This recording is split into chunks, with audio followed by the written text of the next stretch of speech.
मां के भक्तों का पवित्र चैत्र नवरात्रि का महापर्व आरंभ होने जा रहा है।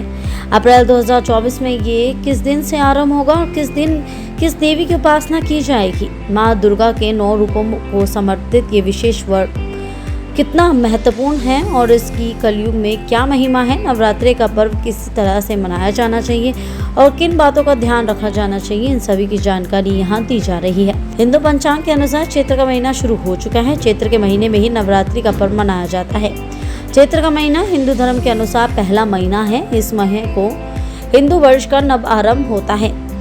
इस वर्ष 2024 में चैत्र नवरात्रि 9 अप्रैल से शुरू हो रहे हैं और 17 अप्रैल 2024 को नवरात्रि का समापन होगा। नवरात्रि के आरंभ में घाट स्थापना एक महत्वपूर्ण अनुष्ठान है। इसके साथ ही नवरात्रि में अखंड ज्योति का भी विशेष महत्व बताया गया है। नवरात्रि में इनकी पूजा अधूरी मानी जाती है।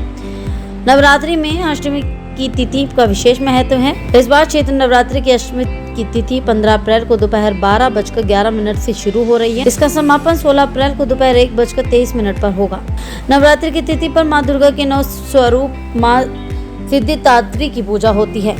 इस साल चैत्र के महीने में नवमी की तिथि 17 अप्रैल को पड़ रही है। अन्य महत्वपूर्ण जानकारी आपको हम बताते हैं। चैत्र के महीने में पड़ने वाली नवरात्रि को प्रकट नवरात्रि के नाम से भी जाना जाता है। नवरात्रि में मां दुर्गा के इन 9 रूपों की पूजा होती है, जिनकी तस्वीरें आप यहाँ देख सकते हैं। शैलपुत्री, ब्रह्मचारिणी, चंद्रघंटा, कुष्मांडा, संकट माता, कात्यायनी, कालात्री, महागौरी और सिद्धिदात्री। पुराने ग्रंथों के अनुसार नवरात्रि का पर्व एक वर्ष में 4 बार आता है। चैत्र और शरद नवरात्रि के साथ 2 अन्य नवरात्रि भी होती हैं। ये मघ और आषाढ़ के महीने में पड़ती है। इन दोनों नवरात्रि को गुप्त नवरात्रि के नाम से जाना जाता है। चैत्र के महीने में पड़ने वाली नवरात्रि को सेहत की दृष्टि से काफी विशेष माना गया है। फाल्गुन मास के बाद वातावरण में तेजी से बदलाव आता है। तेज हवाएं चलने लगती हैं, पेड़ से पत्ते गिरने लगते हैं। मौसम में भी तेजी से बदलाव देखने को मिलता है, जिसका प्रभाव मन, मस्तिष्क और संपूर्ण सेहत पर पड़ता है। इसलिए इस माह में पड़ने वाले नवरात्रि में व्रत, उपासना, साधना का महत्व माना गया है। जो लोग इसका पालन करते हैं वो निरोग रहते हैं। इससे शरीर को नई ऊर्जा प्राप्त होती है। यही ऊर्जा सफलता में सहायक होती है और कार्य क्षमता में वृद्धि करती है।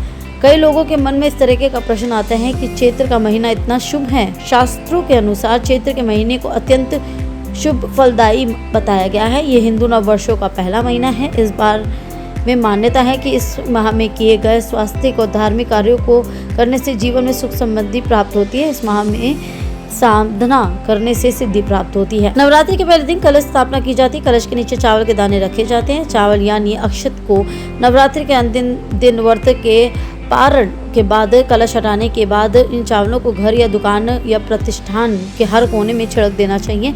मान्यता है कि ऐसे करने से धन संबंधित कोई परेशानी नहीं आती। नवरात्रि में प्याज खाना उचित नहीं माना गया है। प्याज को तामसिक बताया गया है। इसके सेवन से व्रत टूट सकता है। नवरात्रि में फल सब्जी का सेवन कर सकते हैं। टमाटर भी खा सकते हैं। नवरात्रि व्रत का पारण विधि पूर्वक करना चाहिए। मान्यता के अनुसार कलश पर रखे नारियल की विधि पूर्वक पूजन करने के बाद किसी पवित्र नदी या बहते हुए पानी में प्रवाहित करना चाहिए। नवरात्रि में स्थापित कलश के पानी को व्रत समाप्ति के बाद उस घर के कोने में छिड़कना शुभ माना गया है। यदि इसके ऊपर कोई सिक्का रखा है तो इसे लाल कपड़े में लपेटकर जहां पर आप रुपए पैसे रखते हैं वहां पर रखना चाहिए। ऐसे ही लाइफस्टाइल और एंटरटेनमेंट से जुड़ी बड़ी खबरों के लिए देखते रहिए, पढ़ते रहिए इंस्टा फीड।